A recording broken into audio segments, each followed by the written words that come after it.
Sur ma chaîne. Bienvenue. J'espère que nous allons tous bien. Bonjour la famille, encore une fois de plus, et puis bienvenue. Aujourd'hui, nous allons parler de la gingivite. La gingivite qui est une inflammation des gencives. Et puis, la gencive, c'est les tissus de soutien de la dent. Lorsque nous avons la gingivite, il y a plusieurs signes qui peuvent nous montrer qu'il y a une gingivite. Nous avons le gonflement des gencives. Il y a le gonflement des gencives. Généralement, une gencive qui est normale, une gencive en bonne santé, elle a un aspect qui est granité. Et lorsque l'on parle d'un aspect granité, nous voyons la peau d'orange. Nous voyons une gencive qui est comparée à la peau d'orange. Tous, nous avons déjà vu une orange. Et la texture qui est sur la surface de la peau d'orange, c'est cette texture que nous comparons à la gencive qui est normale, une gencive qui est saine. Lorsque la gencive perd cet aspect qui est granité, c'est alors elle devient lisse, c'est alors qu'il y a un problème de gencive ou il y a une gingivite. À part le gonflement de gencive, un autre signe qui nous montre qu'il y a la gingivite, c'est le changement de coloration. On perd cette coloration rose ou brune pour les Africains. Et on a maintenant une coloration qui est rouge. La coloration rouge nous montre qu'il y a un problème de gingivite. Ça veut dire qu'il y a un problème de gingivite. On perd cet aspect ou cette coloration rose, on a maintenant une coloration qui est rouge. Ça veut dire qu'il y a un problème de gingivite. À part les signes de gonflement et les signes de changement de coloration, nous avons aussi le saignement. Le saignement lorsque vous brossez le matin ou juste à un petit contact là, avec la brosse, vous sentez qu'il y a du sel, il y a un goût salé dans la bouche. Ça veut dire qu'il y a du sang qui est en train de sortir au niveau des tissus capillaires des dents. Donc, ça veut dire de tissus capillaires de la gencive. Ça veut dire qu'il y a la gingivite qui s'est installée. Donc, nous avons parlé du gonflement de gencive, le changement de coloration, le saignement. Et cela peut conduire à tout cela peut conduire à une mauvaise odeur de la bouche, une mauvaise haleine, une haleine fétide. Donc, lorsqu'on a la gingivite, on ne doit pas négliger cela, puisque une gingivite qui n'est pas soignée ou qui est mal soignée, qui n'est pas soignée, elle peut conduire à une parodontite. Et puis, la parodontite est vraiment sévère et elle est irréversible. Lorsqu'on a une parodontite, donc, la dent va devenir mobile et cela va nous pousser à extraire la dent. Et à part la parodontite, il y a d'autres problèmes qui peuvent être causés d'ordre général dans le corps. Il peut y avoir aussi une endocardite. Donc, le problème, il quitte le niveau de la bouche et va maintenant créer des problèmes dans d'autres organes du corps, tels que le cœur. Il n'y a pas seulement que la gencive, il y a aussi la carie qui peut créer une endocardite lorsqu'elle n'est pas soignée.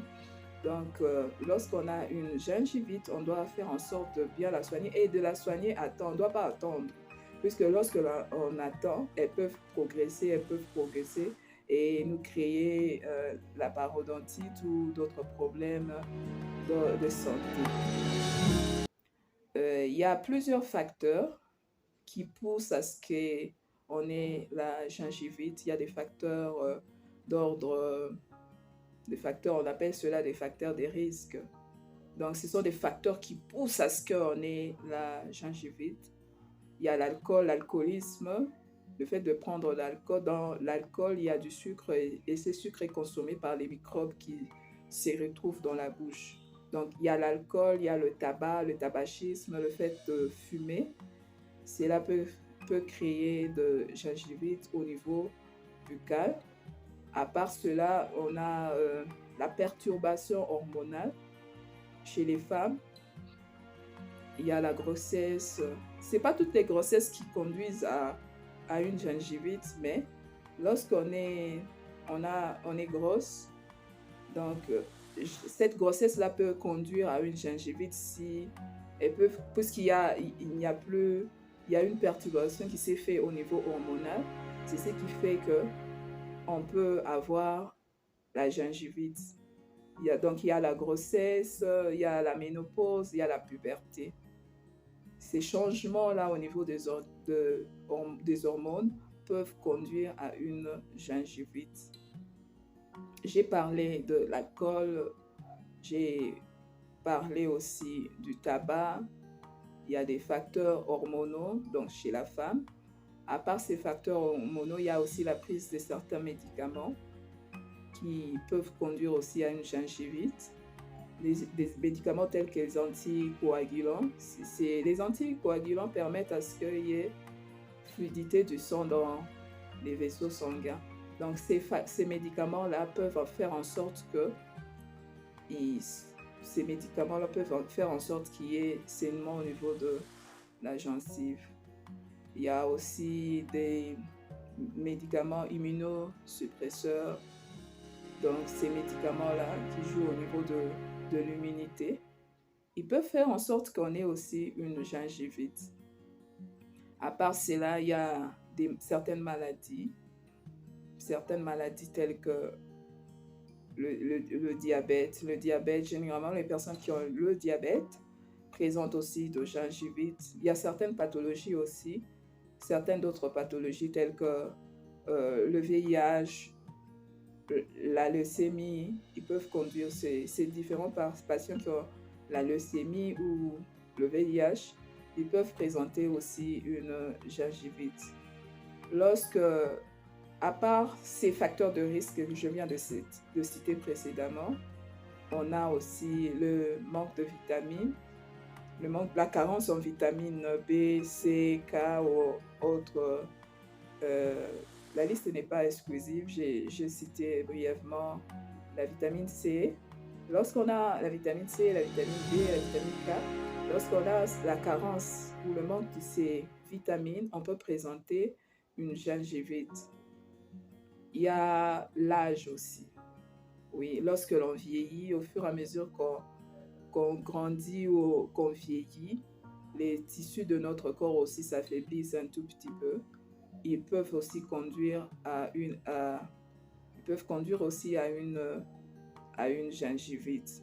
Et toutes les maladies aussi qui réduisent l'immunité, généralement ces maladies-là conduisent à une gingivite. Nous devons prendre le problème de gingivite au sérieux. Pourquoi? Pourquoi on doit prendre ce problème au sérieux? Puisque une gingivite qui n'est pas soignée, elle peut conduire à une parodontite. Et la parodontite, lorsqu'il y a une parodontite, elle est irréversible. Elle fait en sorte que les dents deviennent mobiles, on est obligé d'extraire les dents et ça veut dire qu'on perd son sourire, on perd son bon sourire, on va être... on aura maintenant d'autres problèmes qu'on doit traiter. Donc, à part le fait que la gingivite peut conduire à une parodontite, la gingivite aussi qui n'est pas soignée, elle peut conduire à certaines d'autres pathologies dans le corps.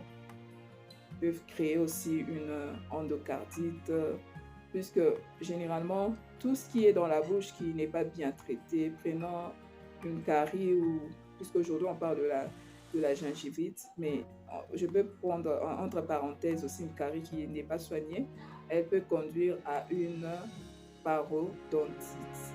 Elle peut conduire à une endocardite plutôt, une maladie de cœur. Ce n'est pas seulement les maladies de bouche, elles s'arrêtent au niveau de la bouche. Lorsqu'il y a une maladie au niveau de la bouche et qu'elle n'est pas bien soignée, telle qu'une carie ou encore une gingivite, elle peut conduire à d'autres pathologies. L'exemple qu'on a pris aujourd'hui, c'est une endocardite. À part les facteurs de risque, nous avons défini ce qui était la gingivite, nous avons donné les signes d'une gingivite et nous avons parlé des facteurs de risque de gingivite. Et nous avons dit pour le pourquoi de soigner la gingivite. Maintenant, nous allons parler du traitement de la gingivite. Nous devons faire en sorte de brosser, faire notre effort de brosser le matin et de brosser avant de se coucher. Brosser 2 fois et brosser efficacement de sorte que la plaque, puisque c'est la plaque sur la peau. La plaque dentaire et le tartre, ce sont eux qui sont la cause de la gingivite.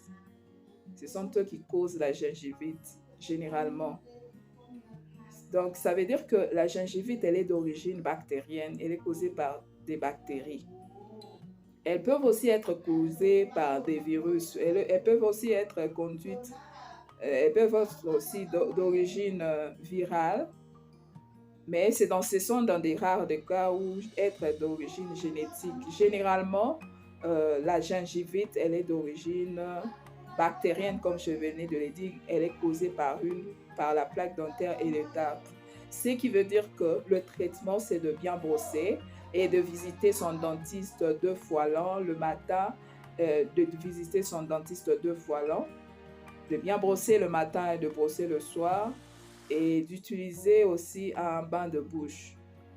Utiliser un bain de bouche antiseptique pour détruire les bactéries qui ne sont pas bonnes. Parce que j'aimerais tirer notre attention qu'il y a des bactéries qui sont dans notre bouche qui ne nuisent pas à la personne. Nous vivons ensemble en commensalité avec ces bactéries, mais elles deviennent agressives ou elles deviennent un problème lorsque nous ne prenons pas soin ou nous négligeons un peu cet aspect de brossage. C'est à ce moment-là qu'il y a une prolifération de bactéries, elles deviennent nocives et nous créent des problèmes au niveau des gencives, au niveau de la dent, et elles peuvent créer aussi un problème, une pathologie, une maladie dans le corps tout entier.